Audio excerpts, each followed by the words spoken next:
Bueno, las connotaciones de estas fotografías van enmarcadas o van establecidas a los dos conceptos que vamos a introducir a nuestro tema, que son los refugiados y el asilo político o el asilo en general.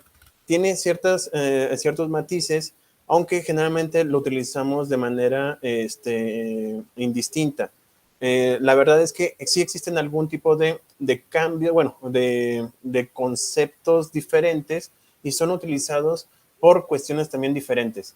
Generalmente, por ejemplo, los refugiados se utilizan en materia de un temor, lo vamos a ver, pero es un temor fundado respecto a una situación real que se está viviendo en su entorno o bien en todo un territorio, como lo ha pasado o le ha pasado a Siria, a Egipto, bueno, en su momento, en un momento dado, aquí en México nos pasó. Y lo que se trata cuando se trata de asilo político, es cuando hay una persecución en particular o en lo individual a una persona por ciertas características ideológicas y son asilados a un Estado que forma parte de un tratado internacional en materia de refugiados. Digo, en materia de asilo político internacional. Pero lo vamos a ver en su momento. Bueno, en cuanto a los conflictos armados no internacionales, eh, hay una situación bastante, bueno, grave por el hecho de que todavía existe, pero independientemente de que haya algún tipo de conflicto entre estados, también se ha visualizado por parte de los países miembros de cada una de las organizaciones internacionales que hay problemas internos. De hecho, la gran mayoría, si lo vemos en un enfoque más, más nuclear, o sea, me refiero al origen de los problemas, podemos verlo incluso en nuestras familias, bueno, en gran parte de la sociedad, en particular en las familias, cómo los problemas de violencia pueden empezar o llegan a suceder en una familia y esa se va exponenciando en cada una de las familias, vamos, de una sociedad. Es decir, esa situación de violencia puede parecer en una familia en particular, pero se va caracterizando alguna sociedad con ese tipo de violencia. Ahora vamos a extrapolarlo al grado de que en algunos lugares, algunos países, puede existir violencia. Esa violencia corresponde no solamente por cuestiones políticas, puede ser por cuestiones económicas o puede ser por situaciones.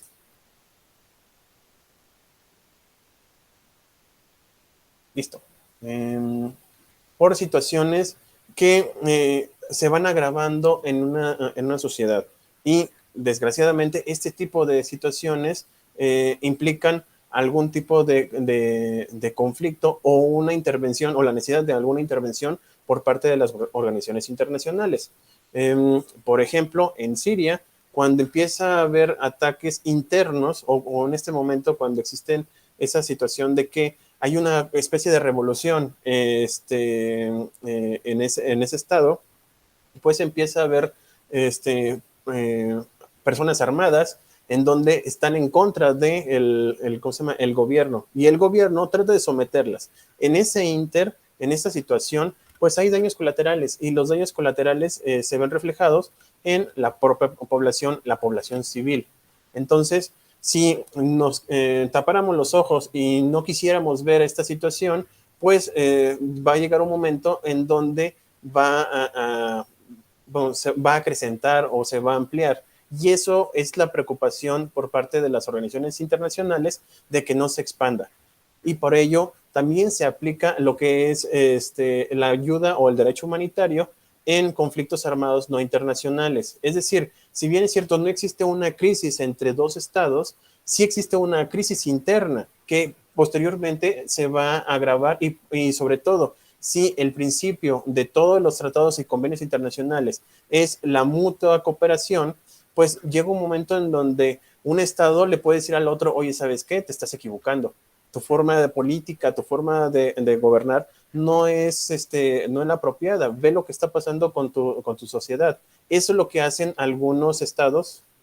Hay unos que le llaman policías internacionales. Ustedes saben quiénes son.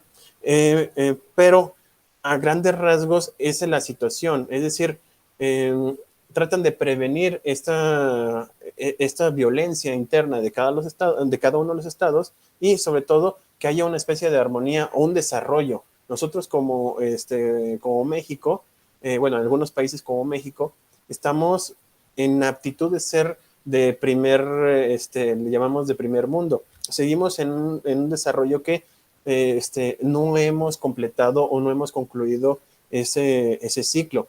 El día que nos toque cerrar ese ciclo, pues vamos a tener la posibilidad de vamos a ver en los periódicos y va a haber un momento en donde ni siquiera vamos a ver violencia, solamente algunos aspectos de violencia aislados, pero no va a ser todos los días. Entonces, todavía nos falta, pero en cuanto a los conflictos armados no internacionales, es otro elemento por los cuales o por el cual se utiliza lo que es el derecho humanitario. Bueno, lo que motivó la regulación de los conflictos armados de carácter interno fue la necesidad de proporcionar asistencia humanitaria a las víctimas de tales conflictos, que a su mayoría eran tan crueles como los de carácter internacional. Bueno, les he comentado de Ruanda, en donde cuando existía este conflicto entre tribus, lo que pasó fue una catástrofe en donde fueron miles de muertos y sobre todo miles de desplazados. Y esas personas necesitaban alimento, necesitaban curar heridas o sanar enfermos en cuanto por esta situación de conflicto. Entonces, dicen las organizaciones internacionales, en particular el Comité Internacional de la Cruz Roja, a través del Convenio de Ginebra, la Convención de Ginebra, que cuando pase este tipo de circunstancias, ellos van a entrar para poder salvaguardar los derechos humanos de aquellas personas que se encuentran en refugio o en su momento ser asilados. Pueden ser políticos o pueden ser asilados en general. Pero lo importante es de que se haga un reconocimiento por parte del Comité Internacional de la Cruz Roja o cualquier organización en donde vean un conflicto serio en un estado para que puedan intervenir.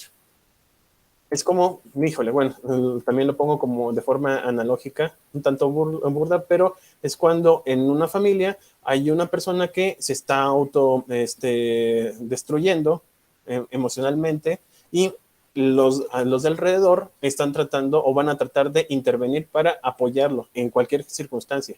Así también, como un estado, pues llega un momento en donde puede haber una crisis interna, es natural, así ha pasado en la historia. Entonces, los demás estados pueden intervenir de manera diplomática en principio, o bien de manera enérgica a través de los protocolos que hay para poder intervenir en esos estados, sí y solo si hay una destrucción de tal magnitud en la sociedad que necesite o sea necesaria la intervención por parte de estas organizaciones internacionales. Posteriormente, bueno, vemos lo que son los casos de desastres naturales. Hoy en día no existe un derecho internacional convencional ni consuetudinario que regule la asistencia humanitaria en los casos de desastres naturales. Ya lo he comentado en algunas ocasiones.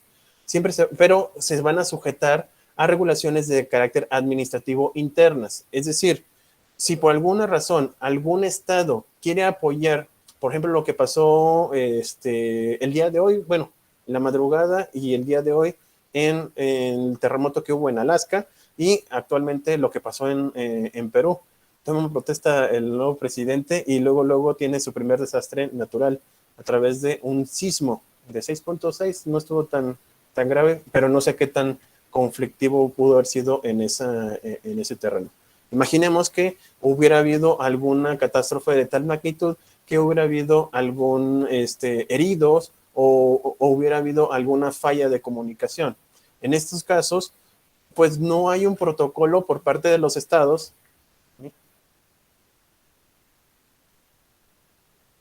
José, bienvenido. Este, No existen algunos protocolos para decir, ¿saben qué? En caso de desastre natural, los países que se encuentran en esta lista van a venir y nos van a apoyar. No existe como tal. Tampoco dice cuál es el procedimiento a seguir, o sea, cómo es que va a llegar la ayuda, quiénes son los encargados de recibir la ayuda. No existe, o sea, no lo vamos a encontrar en el derecho internacional.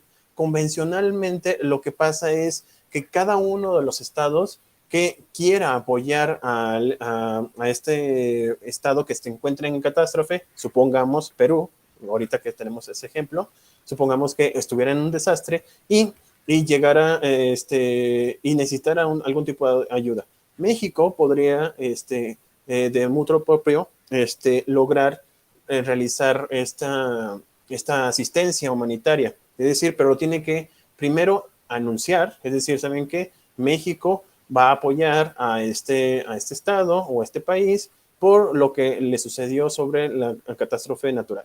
Entonces, de manera diplomática, el embajador de México hace como una especie de intercomunicación entre el gobierno mexicano, va a ser el mediador entre el gobierno mexicano y el país en comento para lograr hacer como un acuerdo para ver cómo es que va a llegar la ayuda. Obviamente, como esa ayuda, en cuanto llegue, el gobierno de aquel país va a recibir los bienes, bueno, la ayuda, y la va a organizar ellos, pero no hay un protocolo así como de comercio, porque no existe comercio en ese momento, sino que simplemente llega, se descarga toda esos bienes o esa ayuda, y llega esa ayuda y el estado que se encuentra en ese catástrofe va a ser la que va a distribuirlo.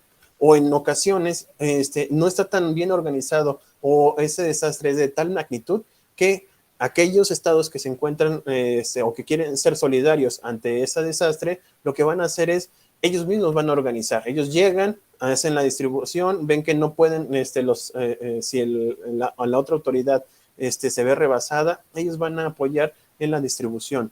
O bien, puede haber incluso rescatistas. En ocasiones hay algunos derrumbes o en los terremotos existe la caída de edificios y aquellas personas que se encuentran atrapadas en esos edificios, pues necesitan ayuda. Y si aquel país no cuenta con los suficientes recursos o no tiene los suficientes elementos de rescate, pues algunos países pueden llegar y presentar su servicio como rescatistas. Pasó con nosotros en el 2017, aquí en México, cuando pasó el terremoto del 19 de septiembre, en donde caen los edificios por esta situación, y llega gente de Canadá, de Europa, en particular de España, de Inglaterra, de Suecia, de Rusia, en fin, todos ellos llegan a México de manera voluntaria y empiezan a hacer el rescate. Así también nosotros, cuando existe alguna situación de desastre en otros lugares y tenemos la posibilidad de servirles a estos países que forman parte de alguna organización internacional, nosotros vamos y apoyamos. Pero no existe como tal un convenio, no hay un protocolo como tal que lo pueda regular. Eso es solamente por cuestiones ¿cómo lo puedo llamar? Espontáneas, de manera de voluntad por parte de los estados para poder realizar esta situación. ¿Ok? Ok.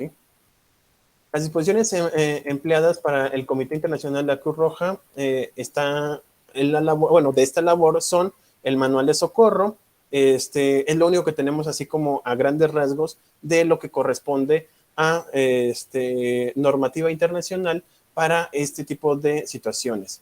Protocolo sobre el Estatuto de Refugiados, el Estatuto Oficial de Altos Comisionados de las Naciones Unidas, ellos son los que van a encargarse de hacer este tipo de actividades en aquellos lugares que haya algún tipo de desastre natural o bien, como ya lo hemos dicho, con conflictos armados.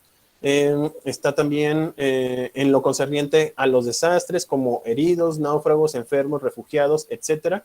Lo hacen de manera analógica, bueno, sí, analógica, en donde, si bien no se encuentran en guerra, pues obviamente, bueno, generalmente cuando hay un caso de desastre natural, pues vamos a tener heridos, quizás naufragios cuando se trate de un tsunami, enfermos, posteriormente a un terremoto, ocasionalmente empieza a haber algún tipo de infección por cuestiones de, descomposición de alimentos o bien el calor. Existen varios tipos de situaciones en donde puede enfermar una persona. Y en general refugiados, cuando existe también algún tipo de posibilidad de que sigan los terremotos en algún territorio, pues la gente lo que va a hacer es desplazarse, tratar de sobrevivir. Lo hemos visto incluso en las películas. La Declaración sobre la Protección de la Mujer y Niños en Estado de Emergencia o Conflictos Armados. Esto también funciona o hace las veces de forma analógica de cuáles son las posibilidades o cuál es la forma en que se tiene que llevar a cabo el procedimiento de rescate de las mujeres y niños en algún estado de emergencia.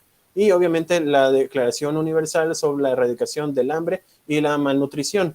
Obviamente cuando existe este tipo de catástrofes naturales, pues puede llegar a ver de que no hay alimentos. De hecho, no sé si se han fijado, cuando hay algún tipo de desastre, lo primero que hacen, aquí incluso en nuestro México, cuando hay alguna situación de gravedad, como es un huracán, como es incluso los terremotos, pues lo que se necesita es, entre otras cosas, medicamentos, gasas, bueno, todo lo que tiene que ver con curaciones, pero también necesitamos alimentos.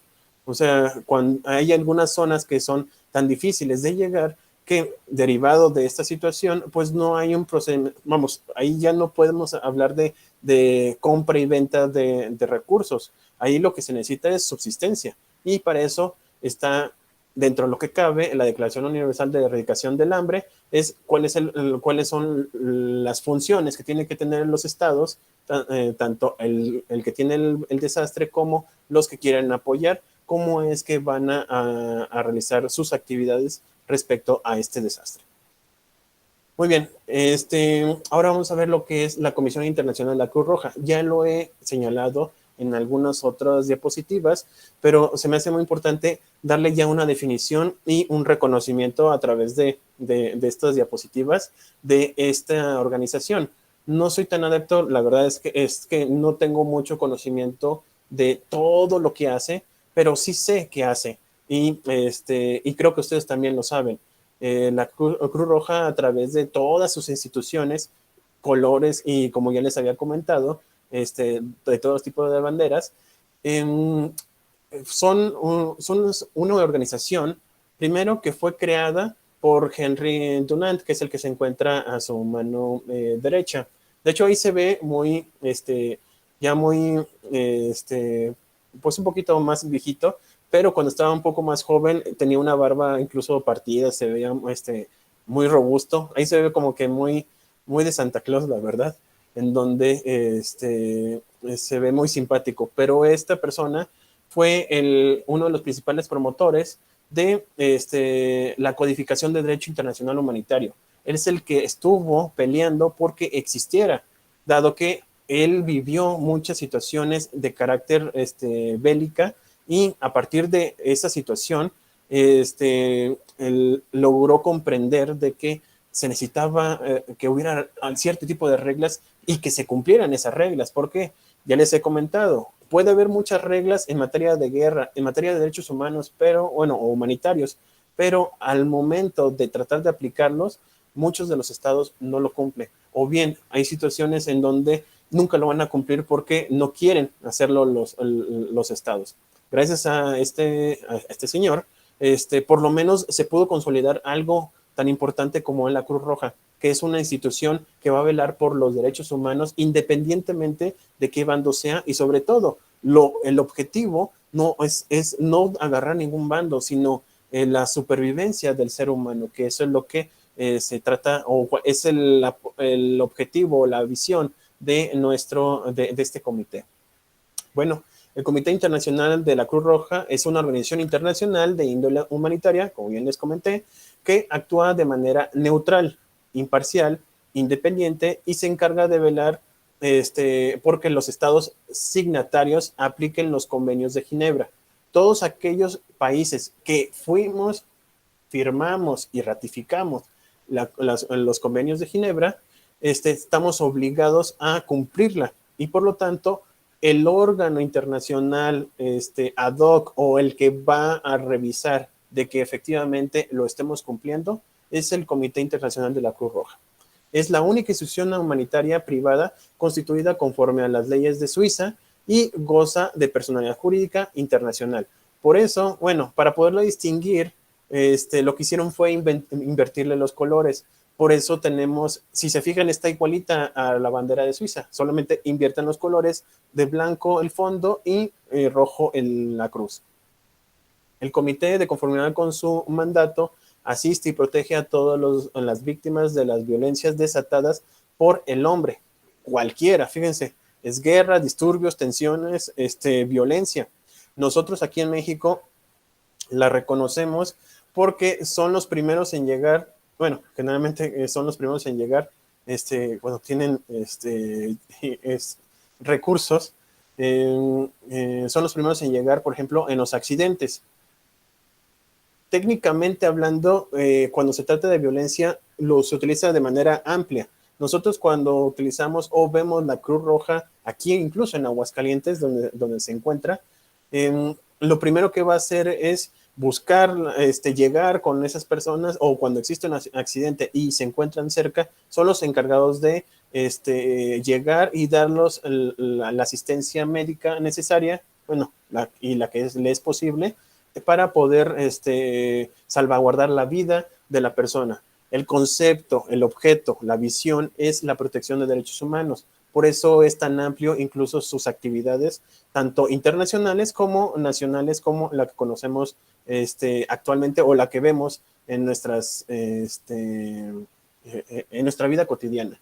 Aquí la diferencia, bueno, ni tanto de diferencia, es que la Cruz Roja es de voluntarios, por lo tanto no cobran y si cobran, no lo cobran de manera, ¿cómo le podría decir? Onerosa, sino lo hacen por subsistencia. Al final de cuentas, si ellos hacen esa situación o ese tipo de actos, es porque quieren cumplir con una labor altruista, humanitaria. Sin embargo, pues se necesita dinero para poder tener gasas, jeringas, e incluso gasolina para las ambulancias, así de sencillo. Entonces, aquí, si mi memoria no me falla, hacen incluso como una especie de sorteo en donde te dan una ficha señalando cuánto es lo que va a pagar la persona. Y sin embargo, sigue siendo muy poca. Si ustedes tratan de contratar una ambulancia de manera particular, vean cuánto les va a costar. Yo me acuerdo que sí tienen tiene un precio bastante elevado. Incluso, bueno, y las ambulancias de la Cruz Roja, la verdad es que no es tanto. Entonces, esa situación en lo individual, llámese aquí en Aguascalientes, es altruista y sobre todo, si lo extrapolamos como lo hace el Comité Internacional, veámoslo en una guerra. O sea, todo lo que necesitaría para poder mantenerse en una guerra en particular, vamos, es práctico, bueno, yo en lo particular lo veo como algo casi imposible y sin embargo lo logran. Y no solamente en guerras, también lo hace a través de batallas o conflictos armados internos en algún estado. Y lo logran, no controlar, me refiero a que van a esos lugares y esa es la intención de la Cruz Roja. Por eso es tan reconocido esos símbolos. Por eso ustedes lo reconocen luego cuando lo ven, porque tienen ese distintivo humanitario. ¿Ok? Bueno, de acuerdo al estatuto del comité, el 28 de junio de 1998 incluye dentro de sus funciones, entre otros, el de mantener, difundir los principios fundamentales del movimiento, que es humanitario, imparcial, neutral, independiente, voluntariado. Obviamente la mayoría de los paramédicos de la Cruz Roja son voluntarios, unidad y universalidad. reconocer a cada sociedad nacional nuevamente fundada o reconstituida que reúne las condiciones de reconocimiento consignados en los estatutos del movimiento y notificar dicho reconocimiento a las demás sociedades nacionales. Aquí es donde siempre se ha tenido ciertos problemas en la Cruz Roja, porque ha reconocido un Estado cuando ellos no son Estado. Entonces, ha habido situaciones de la Cruz Roja en donde, por desgracia, se ha envuelto en cuestiones políticas. En particular, el reconocimiento de aquellas sociedades como es Palestina, en donde, híjole, al momento de su reconocimiento, se llevó un problema internacional por haber reconocido un Estado que no le correspondía. Entonces, si bien sí lo señalan los estatutos, ha habido problemas al respecto. También asumir las tareas que se le reconocen en los convenios de Ginebra, trabajar por el fiel aplicación del derecho internacional humanitario aplicable en los conflictos armados y recibir las quejas relativas a la violación alegadas contra dicho derecho.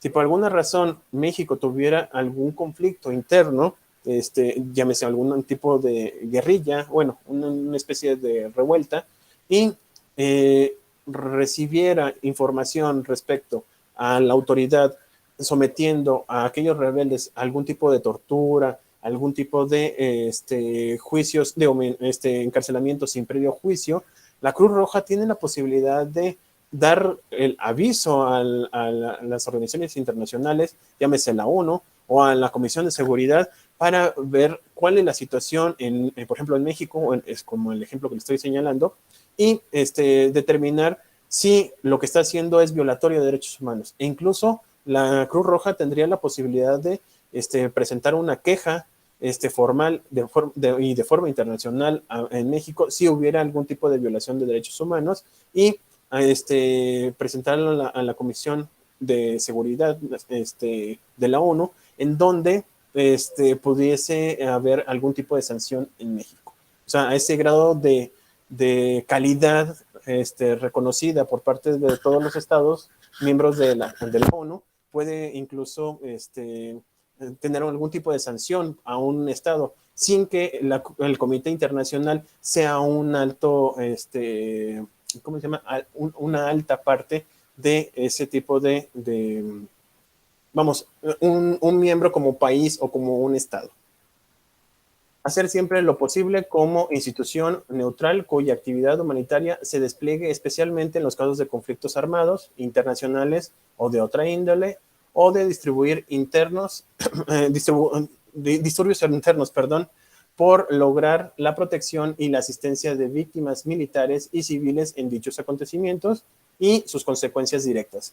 Es decir, si existiera alguna bomba en donde hubiera algunos heridos, la Cruz Roja tiene que ir y apoyar independientemente si es, repito, si es de un bando, si es del grupo rebelde o de alguna autoridad cuando se trate de un conflicto interno.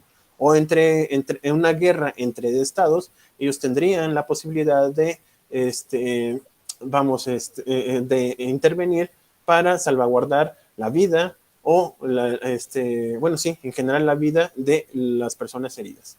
También garantizar el funcionamiento de la Agencia Central de Búsqueda prevista en los convenios de Ginebra. En muchas ocasiones, en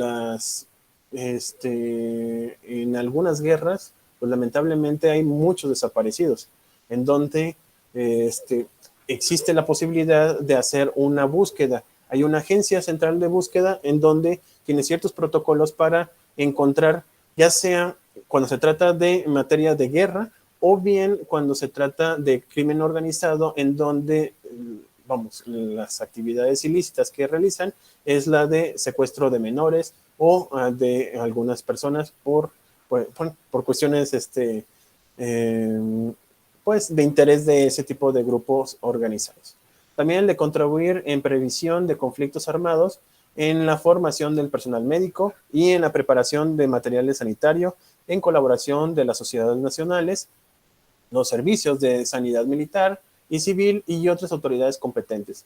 Aquí también va a haber adiestramiento por parte de la Cruz Roja respecto a ciertas circunstancias que a lo mejor nosotros todavía no tenemos, pero que posiblemente, o en caso de que hubiera, ya estuvieran ya estarían trabajando en ello los médicos. Supongamos de que actualmente pues, no tenemos una guerra interna, ni mucho menos una entre estados, pero siempre es válido estar prevenidos y por lo tanto la Cruz Roja puede capacitar a todos los médicos de México, si fuera necesario, para cualquier conflicto que pudiese tener en potencia nuestro país. Trabajar, aquí me faltó un inciso, pero sería F, G, sí. Trabajar por la comprensión y la difusión del derecho internacional humanitario aplicable en los conflictos armados y preparar el eventual desarrollo del mismo. Puede ser de que de forma preventiva puede dar capacitación al respecto, o bien ya cuando ya se está consolidando algún tipo de guerra, puede ir preparándose o puede preparar a los médicos, como ya les había comentado, para este conflicto que puede ser inevitable. En algunas ocasiones no se puede parar alguna guerra y pues por lo menos tratar de proteger lo más posible a la población civil. Asumir los cometidos que le asigne la Confederación Internacional de la Cruz Roja y de la Media Luna Roja, es decir, la Conferencia Internacional. Generalmente se reúnen para ver ciertos casos en algunos lugares del mundo para ver estas situaciones. Por ejemplo, generalmente pasa en el continente africano, en donde existe hambruna o existe algún tipo de guerra o guerrilla en algún tipo de, bueno, en algún estado, y se reúnen para ver cuáles son los puntos estratégicos o cuáles son los prioritarios para apoyar en cuanto a los derechos humanos. Los estatutos facultan al comité para actuar en situaciones de guerra, guerra civil o lucha interna. También realiza una importante labor en la difusión y la enseñanza del derecho humanitario. Ellos son los encargados de, junto con la ONU, hacen ciertas conferencias internacionales para prevenir, e incluso hacen diplomados. Si ustedes quisieran algún diplomado en materia de derechos humanos, generalmente se hacen un convenio con algunas organizaciones internas. Por ejemplo, aquí en México sería la Suprema Corte de Justicia de la Nación. Ya ven que tienen las casas de ya se me olvidó. Las casas jurídicas de la Suprema Corte de Justicia. Ay, Dios, se me había olvidado. Casa de la Cultura Jurídica. Ya, mucho mejor. Ahí pueden ustedes consultar algunas actividades que se hace a través del Poder Judicial, en particular lo que hace la Suprema Corte, y incluso hacen diplomados en línea. Actualmente creo que tenían uno, no sé cuándo salga uno nuevo, pero si quieren, en cuanto salga un diplomado, les ofrezco esa información. Pero eso lo hacen a través de convenios, e incluso la ONU tiene ciertos sitios en internet en donde uno como cualquier persona puede entrar y generarse algún tipo de curso internacional, bueno, algún curso en materia de derechos humanitarios. Entonces, ellos están encargados de velar porque se dé este tipo de capacitación, se dé este tipo de reconocimiento y sobre todo, no solamente el reconocimiento, sino que se haga el conocimiento de los derechos humanos. A su vez, el Comité Internacional, al asistir a las víctimas de conflictos armados, contribuye a la promoción del respeto de los derechos humanos y de las libertades fundamentales. Generalmente, si se fijan, la mayoría de las fotografías que se dan cuando está la Cruz Roja o tienen así un casco de la Cruz Roja o algún chaleco con sus símbolos, hacen una promoción humanitaria.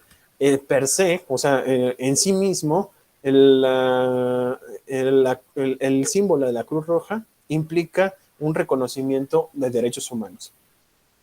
A diferencia de las organizaciones no gubernamentales de los derechos humanos tradicionales, el comité no recurre a la técnica publicitaria para lograr que se le dé un trato humanitario a los prisioneros de guerra, a las poblaciones civiles o a los presos políticos. Su modus operandi consiste en intervenir de modo más discreto y negociar con las autoridades y los funcionarios responsables. Ese es otro de los principios bastante interesantes del comité. Si se fijan, no existe como tal publicidad. O sea, ustedes lo reconocen por su alto labor humanitario, pero no van a encontrarse promociones. Las únicas promociones que se dan son a través de las autoridades. ¿Cómo lo hacen? No sé si se acuerden, hace mucho tiempo que no lo veo y no sé por qué no lo hacen, pero se me hace bastante feo que no lo hagan. Hacían colectas nacionales. A partir de marzo, entre marzo y abril, se hacía una colecta nacional de la Cruz Roja. Y eso lo hacían las autoridades. La Cruz Roja no presentaba ni un peso en cuanto a la promoción. Solamente lo hacía el propio el gobierno. Y lo único que hacían algunas veces eran actividades ya sea de rifas o bien venta ¿cómo se llama? De artículos, ya sean escolares o cosas pequeñas que implicaban el obtener algún recurso para el sostenimiento de la Cruz Roja ya en cualquier parte del mundo, inclusive de aquí de México. Como norma, el comité no hace pública las violaciones o abusos que descubre, solo entrega sus informes a las autoridades correspondientes. Por eso es muy importante. Es como no sé si vieron el de Ratatouille, el crítico, solamente va, observa y si hay algún inconveniente por parte de aquellas autoridades, pues lo va a apuntar y lo va a presentar al informe. Por eso cuando llegan el comité de la Cruz Roja, pues es muy importante incluso la forma en que tratan a los delegados de una situación en particular. Generalmente los tratan muy bien, la verdad, y tratan de evitar cualquier situación que implique que haya algún tipo de violencia, ¿no? Como cuando cuando se pelearon entre hermanos y su mamá llega a visitarlos o a verlos, pues obviamente no quieren que se vean la violencia o que hubo algún tipo de pleito entre ustedes. Así también, la Cruz Roja, al momento de llegar a algún estado, es porque realmente hubo una situación o hay una situación de tal magnitud que necesite ir el Comité Internacional de la Cruz Roja a través de sus delegados para inspeccionar esta situación, pero lo van a hacer de manera discreta. Van a tratar de ir solamente a esos lugares, van a ordenar o van a pedirle a la autoridad, al gobierno responsable que le dé las facilidades solamente para poder hacer su revisión. Hacen la revisión, se salen de ese estado y presentan un informe. Ese informe se presenta ante la ONU, bueno, en este caso la Comisión de Seguridad, y la Comisión de Seguridad va a determinar si cumple con los estándares de derechos humanos en ese estado. Si no lo cumple, pues podemos irnos a lo que son las represalias internacionales, bueno, no represalias, sino castigos internacionales que ya hemos visto. Injerencia humanitaria. ¿Alguna duda hasta el momento? Parece que sí, está hablando bastante. No, profesor, ninguna. Perfectísimo, José. Ahorita, bueno, continuamos. Déjame lo un poquito más. No se puede aquí. La injerencia humanitaria. La doctrina de la intervención humanitaria, tal como lo expuso Grotius en el siglo XVII, reconocía como legítimo que uno o más estados utilizara la fuerza para detener el maltrato de un estado que infligiera a sus propios ciudadanos cuando esta conducta fuera de tal brutal, bueno, que fuera muy brutal, de tal magnitud que sacudiera la conciencia de la comunidad de las naciones. Ay, joder. Bueno, ahorita explico eso. La doctrina de la intervención humanitaria fue la primera en expresar la idea de que existan algunos límites para la libertad que gozan los estados de acuerdo con el derecho internacional. Esta situación ha sido un conflicto internacional, pero es un conflicto de qué tanto puede intervenir otro estado si el propio derecho internacional señala lo contrario. Es decir, el derecho internacional nos dice que no puede haber una intervención de otros estados en la autodeterminación de la sociedad, del pueblo. Nadie, por ejemplo, aquí en México, ningún estado le está permitido que venga y nos reclame situaciones que pasan aquí en México. Es una situación de familia. Bueno, me refiero aquí en México de que nuestra sociedad es nuestra sociedad. Nosotros lo vemos en nuestra forma de ser. Cuando un extranjero llega y nos dice que estamos mal y aunque estemos mal, mejor dicho, los mexicanos siempre le repelemos, o sea, le decimos, ¿a tú qué te metes? ¿O por qué se mete esa persona? Ese es el concepto general de lo que es la autodeterminación del pueblo. Nosotros, si tenemos una bronca aquí en México, nosotros lo tenemos que resolver. Así también pasa en todos los estados. Pero hay situaciones de tal magnitud, de tal situación en donde es insostenible. En su momento le pasó a Haití, en su momento le pasó a Cuba, en Nicaragua, en Venezuela. Hubo situaciones en donde lamentablemente la situación de corrupción, la situación de mal manejo de gobierno, la situación de que había tantas muertes, y se los digo así de manera, pues no digo cruda, pero es la realidad. Hay imágenes impresionantes, por ejemplo, en Haití, como la gente llevaba incluso partes de cuerpo humanos en el calle como si fuera un bolso. O sea, de esa situación era, era insostenible humanitariamente. Era visualmente era violatorio de derechos humanos. Ahí se los pongo. Entonces, por estas situaciones, se permite de manera internacional una intervención, una injerencia, por eso es como meterse, ser metiche, pues, en los derechos internos de un Estado, porque está habiendo tal magnitud de violaciones de derechos humanos que es insostenible seguir así. Pasó en su momento con México, bueno, no con México, con Estados Unidos, con Afganistán y con Irak.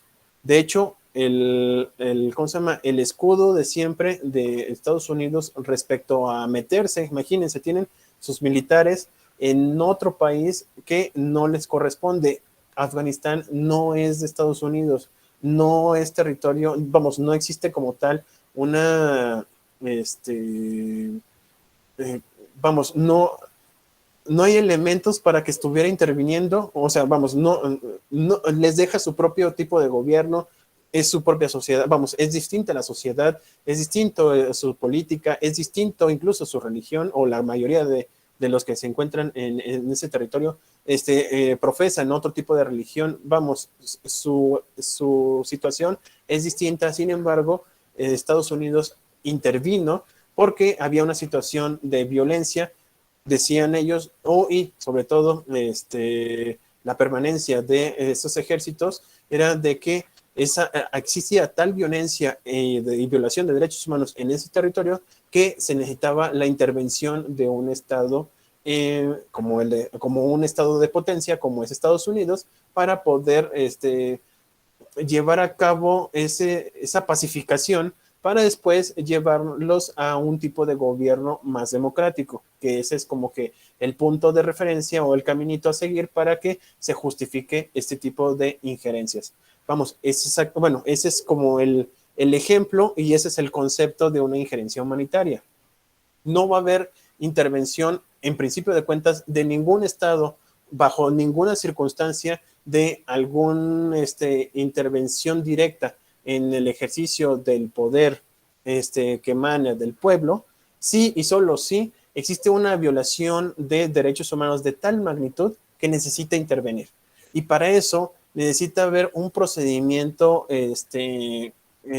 bastante dedicado, sí, porque es que no le puedo decir de otra manera, tiene que ser de tal magnitud y de tal análisis para decir, ¿saben qué? Sí se necesita que haya una intervención, que otros estados que no tienen nada que ver con el estado donde se está surgiendo este problema, tengan que intervenir. El derecho de injerencia humanitaria nace a una práctica médica de los The Friends Doctor, así se llamaba el grupo, y a partir de la guerra de Biafra en 1968, los médicos quisieron eximir de aquellas normas de derecho internacional que a menudo representaban un obstáculo que impedía el acceso a las víctimas de desastres naturales, industriales y políticas. Es lo que nosotros conocemos de que si hay una autodeterminación en algunos estados, tienen sus propias reglas, pero esas reglas, y no solamente internas, sino también internacionales, como les decía, la no intervención. Si me dice el derecho internacional que no debe intervenir, pero el hecho de que yo no intervenga va a implicar la muerte de personas, yo prefiero 1000 veces violentar me refiero a de que desobedecer esos derechos internacionales o el derecho de la no autodeterminación, de los pueblos, hacer a un lado ese obstáculo y meterme para salvar la vida. Es lo que nosotros, bueno, estado de necesidad en materia penal, sería como un símil. Lo anterior motivó que en 1977, con la adopción del protocolo adicional a los convenios de Ginebra relativos a la protección de las víctimas, perdón por la de los conflictos armados sin carácter internacional, que son los internos, se establecerán disposiciones para proteger a la población civil en situaciones de conflicto armado no internacional mediante acciones de asistencia de naturaleza exclusivamente humanitaria e imparcial por realizar sobre las bases de no discriminación. ¿Qué quiere decir eso? Que cuando existe algún tipo de conflicto en algún estado y sea de tal magnitud que puede llegar incluso, no sé, supongamos, Venezuela, Colombia quiere apoyar a las personas que se encuentran desplazadas por la situación que están viviendo, pues tienen la posibilidad de hacer a un lado el concepto de autodeterminación de los pueblos y rescatarlos y llevarlos a su terreno. Es lo que está pasando, de hecho. Ante la crisis que tiene ahorita Venezuela, lo único que les ayuda es de que a las orillas del territorio de Colombia están rescatando gente porque es insostenible estar viviendo en ese país. ¿Ok? Ok. Los textos aprobados por las Naciones Unidas al respecto se fundan en un principio capital de la emergencia médica. La alternativa entre intervención y no intervención se expresa en los términos de vida o muerte. Es decir, si no intervenimos, si no hacemos algo, va a seguir muriendo más gente. Entonces, por eso dejamos a un lado el obstáculo legal y vamos a entrar por estas situaciones. Esto en lo individual, era lo que pasó, o lo que pasaba, por ejemplo, en materia de donación de sangre. En algunas religiones, por ejemplo, está prohibido la transfusión de sangre por cuestiones, repito, religiosas. Llegó un momento en donde de acuerdo a la religión, no se le permitía o no se le permite, bueno, en principio de cuentas no se permite ese tipo de transfusión. Y sobre todo, cuando sucedía, había denuncias o demandas civiles o incluso penales, porque había una situación de ideología que estaba consagrada en la Constitución. La Suprema Corte, después de varios criterios que se generaron, dio la posibilidad a través de jurisprudencia en donde cuando exista vida o muerte, o sea, cuando exista un estado de emergencia real y implique que fundamentalmente sea el objetivo de la transfusión el salvarle la vida a una persona, se puede permitir sin distinción de algún tipo de ideología religiosa o cualquier otro tipo de ideología política. Eso es básicamente lo mismo en lo individual. De manera externa, podríamos llamar es de que si hay una autodeterminación de los pueblos, ¿por qué tendrían que intervenir algún tipo de, algún otro estado, meterse en los asuntos de asuntos internos de este estado? Entonces, dice en la Convención de Gibraltar, cuando el hecho de que se haya una situación de vida o muerte, pueden intervenir para rescatar a toda la población civil o a toda la población que se encuentra en riesgo. Otra vez se dice para atrás. Quienes aceptan la injerencia humanitaria se basa en dos principios. El primero de ellos es una de la obligación erga omnes. Sí, el principio de libre acceso no se impone solo al país de las víctimas, sino que apunta por igual a los demás gobiernos llamados observatorios, o al observarlo, perdón. Varias resoluciones de la Asamblea General, que aquí se encuentran, relativas a Somalia, por ejemplo, o a Herzegovina o a Bosnia, establecen el libre acceso a las víctimas no como voluntad de dominio o dominación de los donantes de la ayuda sobre los beneficiarios, sino como condición esencial a la apropiada distribución de la asistencia para salvar vidas, y se establece el deber de no obstaculizar el tránsito ni el envío de ayuda humanitaria. Eso pasó, por ejemplo, con México, con lo que ya les he comentado 2 o 3 veces, con Nueva Orleans. Había una situación de emergencia en donde podía México llegar a ese lugar con mayor facilidad, en este caso a Nueva Orleans, que la ayuda humanitaria de otros estados. Entonces, entra México literalmente como Pedro por su casa, por toda la frontera entre Tamaulipas para llegar hasta Nueva Orleans. Nadie los detuvo, nadie hizo nada. ¿Por qué? Porque primero estaba o prevalecía lo que era la ayuda humanitaria antes de cualquier otro tipo de derecho internacional o interno para salvar las vidas. Ahí ya no importa, cuando se trata de vidas, ya no importa ningún tipo de norma. Ahí lo importante es rescatar a las personas y que se encuentren con vida, pues.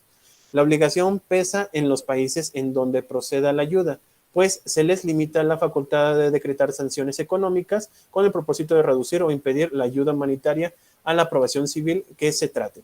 Cuando pasa esta situación, entraban y les abrieron las puertas. Si por alguna razón les hubieran cerrado las puertas, México pudo haber, en su momento, pudo haber solicitado estado de emergencia a través de la Comisión de Seguridad y ordenarle al Estado que se encontraba en desastre que le permitiera la entrada, sin importar nada. Aquí, repito, se olvida todo lo que es la norma internacional o interna, y lo que se busca es salvar la vida como del lugar.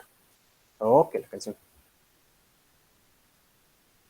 Y la inocua respecto a la soberanía, lo que también les comentaba.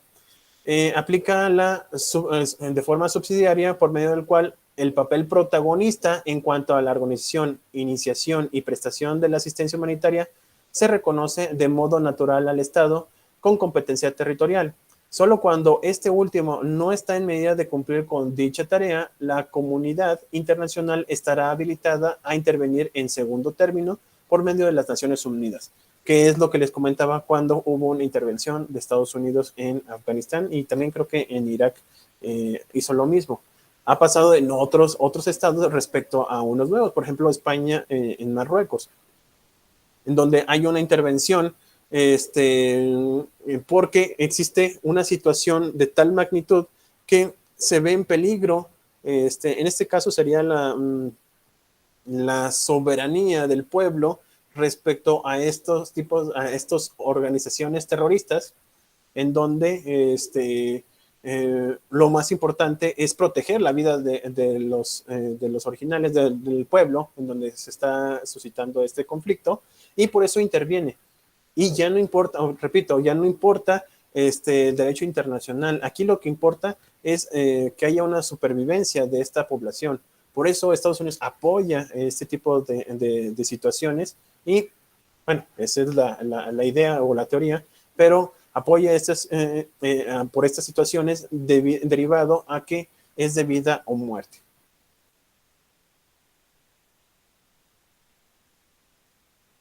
Bueno, también existe otra situación que se llama injerencias por motivos políticos. A diferencia de la injerencia humanitaria, es como el vicio de todo tipo de injerencia. Cuando se trata de injerencias por motivos humanitarios, aquí lo importante es la vida. Es decir, existe una guerra, existe una situación en donde, vamos, existe potencialmente hablando, existe la posibilidad de que muera gente. Cuando se trata de injerencias por motivos políticos, ha habido esta situación y también tenemos a un policía internacional que lo realiza. Esta situación no es permitida, no está permitido en el derecho internacional, porque su justificación no es tan válida y sobre todo aquí es donde hay un choque de situaciones de estado de emergencia con, o en este caso de vida o muerte, a una posible cambio de, partido, de ideología política por cuestiones, precisamente por cuestiones políticas. El ejemplo que les puedo dar en este momento es Cuba. Y por eso no lo quería, bueno, no lo quería tomar tan a consideración, pero creo que es un buen ejemplo. Ahorita Cuba existe una situación de injerencia, puede ser política o puede ser de vida o muerte. ¿Cuál es el problema?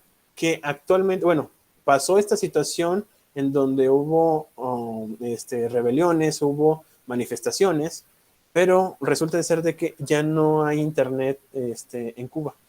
Por lo tanto, ya no puede haber esta comunicación que se estaba viviendo en la última semana, si no falla, en donde se veía toda esta situación, donde se veía o se podía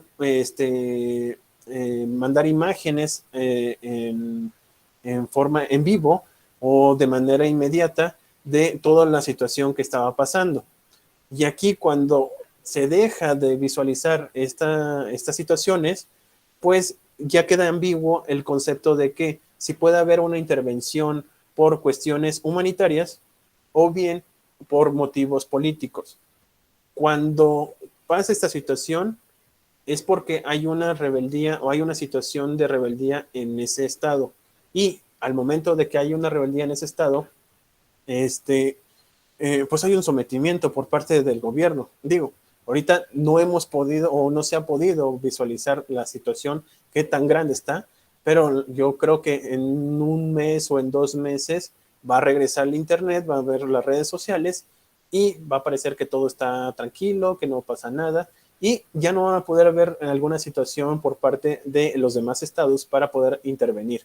Eso es algo bastante interesante. Y repito, no se puede hacer por motivos políticos. Dice, aunque los casos de violaciones flagrantes de los derechos fundamentales o de sufrimiento inadmisible, la intervención de la comunidad internacional puede juzgarse legítima y hasta deseable, ya que estas constituyen un crimen internacional. Cuando es visualizado o cuando se denota que hay alguna situación de violencia por parte del gobierno, puede haber otros estados en donde dicen, ¿sabes qué? Está pasando esta situación, hay que intervenir porque de lo contrario puede haber mayor violación de derechos humanos. En los términos del proyecto original de responsabilidad del Estado por hechos ilícitos de la Comisión de Derechos por parte de la Comisión de Derecho Internacional. Ellos son los que van a señalar si existe este tipo de violaciones. Existen injerencias por motivos políticos, los cuales no está permitido el derecho internacional. No lo permite injerencia por motivos políticos. Cuando pasa eso, existe bloqueo ideológico respecto a intervenir. No pueden hacerlo por esa situación. Tiene que ser algo extraordinario, como pasó, por ejemplo, en lo que le llamaron primavera árabe, en donde está toda la zona de arriba del continente africano y parte del Medio Oriente, en donde la propia población estuvo manifestándose logró el derrocamiento de gobiernos anteriores. Al momento de que pasa esto, sí permitieron a tener una injerencia humanitaria respecto a las personas que salieron heridas en ese tipo de situaciones. Pero hasta en tanto no hay esta situación, no puede intervenir, por ejemplo, México por cuestiones de que otro país no tiene el mismo motivo político o no tiene la misma ideología política que el propio México. O sea, no puedes hacer eso, no puedes decir, ¿sabes qué? Tú tienes que ser igual que yo. Y esa situación está completamente fuera del caso o fuera de todo concepto internacional y está prohibido. Bueno, más bien no está permitido. La Corte Internacional de Justicia, en los asuntos de las actividades militares y paramilitares en contra de Nicaragua en 1986, se manifestó en el sentido de que el derecho internacional contemporáneo no ha evolucionado a tal punto de reconocer a los estados de un derecho general de intervención directa o no, armada o no, para apoyar a la posición interna de otro estado, cuya causa pareciera especialmente digna por los valores políticos y morales con los que se identificara. Si por alguna razón en estas revoluciones árabes hubiera habido alguna intervención de un país, entonces hubiera habido alguna situación de conflicto internacional. Ellos se tienen que, la única posibilidad de intervenir era nada más humanitaria. En este caso, si hubiera habido algún herido, que sí lo hubo, los que podían intervenir eran aquellos que desearan apoyarlos, pero solamente para salvaguardar a la población. No intervenir con armamento, ni intervenir con cuestiones de ideología, ni con soldados, no, solamente intervenir para cuestiones de humanidad, de vida o muerte. Si hubiera pasado lo otro, híjole, de acuerdo a la Corte Internacional de Justicia, hubiera sido violatorio del derecho internacional. En consecuencia, la Corte concluyó que el apoyo suministrado por Estados Unidos, no lo digo yo, lo dijo la Corte, a las actividades en contra en Nicaragua, bajo forma de asistencia financiera, entrenamiento, suministro de armas, información y ayuda logística, constituía una violación indudable del principio de no intervención. Y no nada más fue en Nicaragua, fue en varias partes de América donde hubo este tipo de intervenciones. La diferencia es de que aquí sí hubo un procedimiento. Repito, este tipo de situaciones está prohibidas. Solamente en cuestiones humanitarias es cuando pueden intervenir. ¿Okay?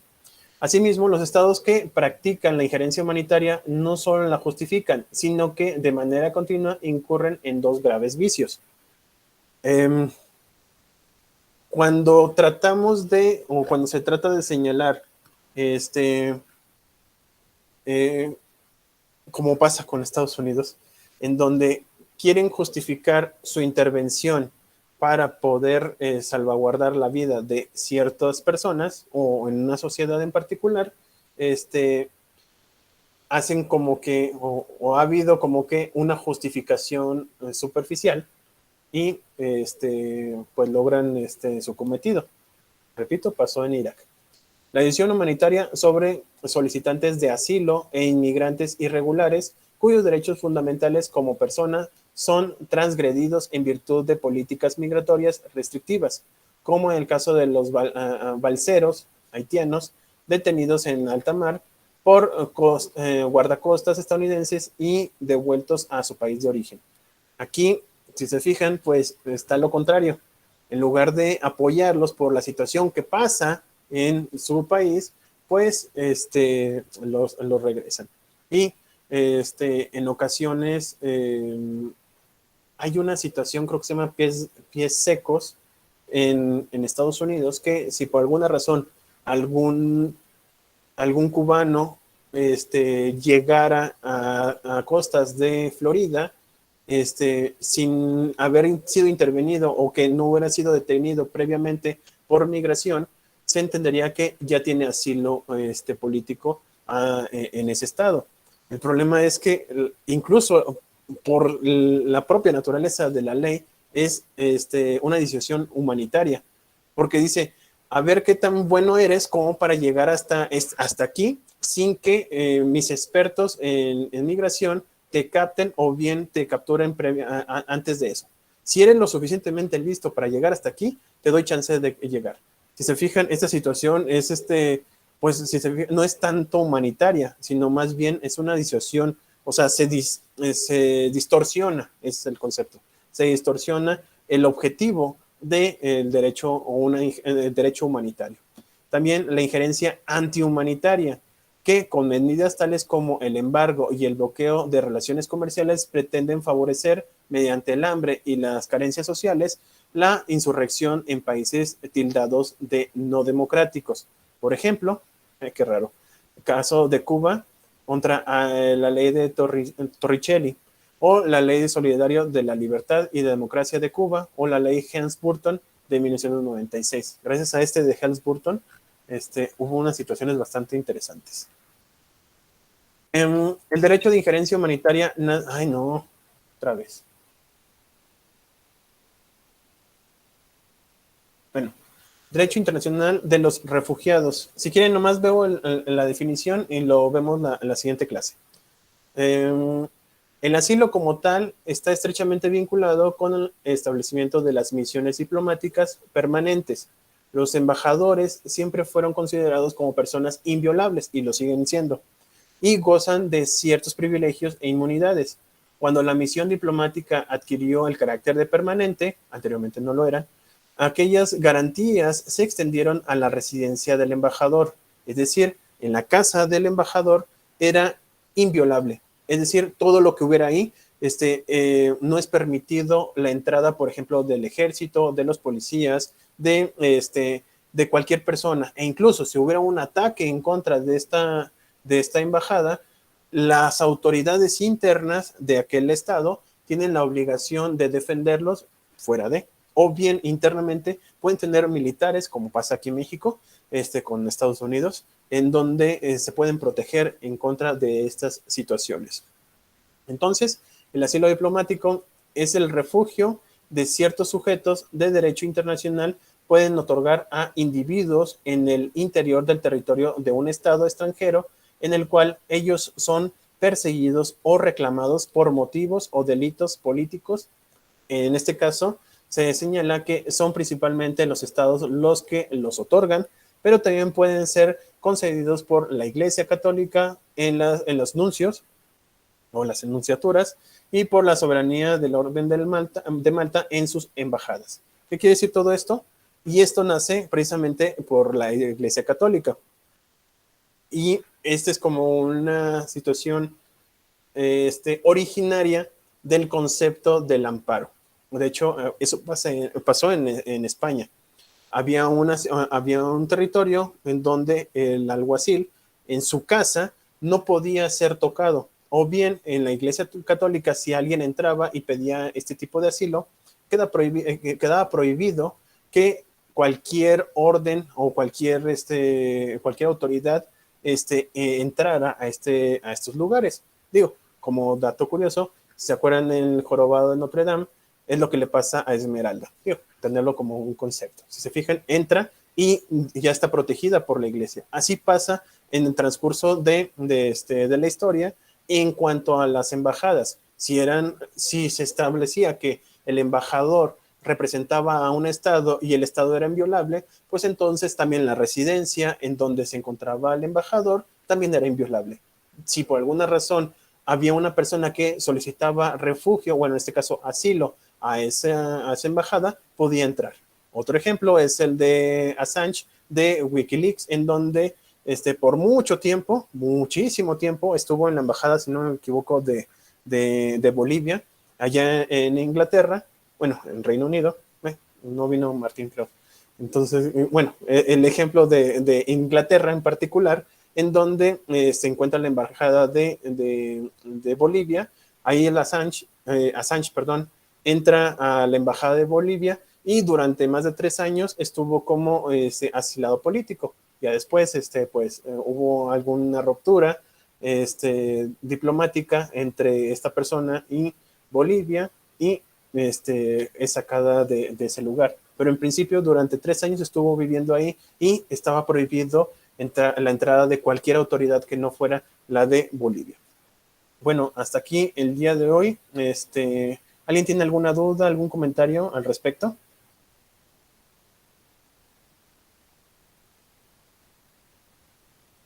No, maestro, todo bien. Muchas gracias, muchas gracias, Ricardo.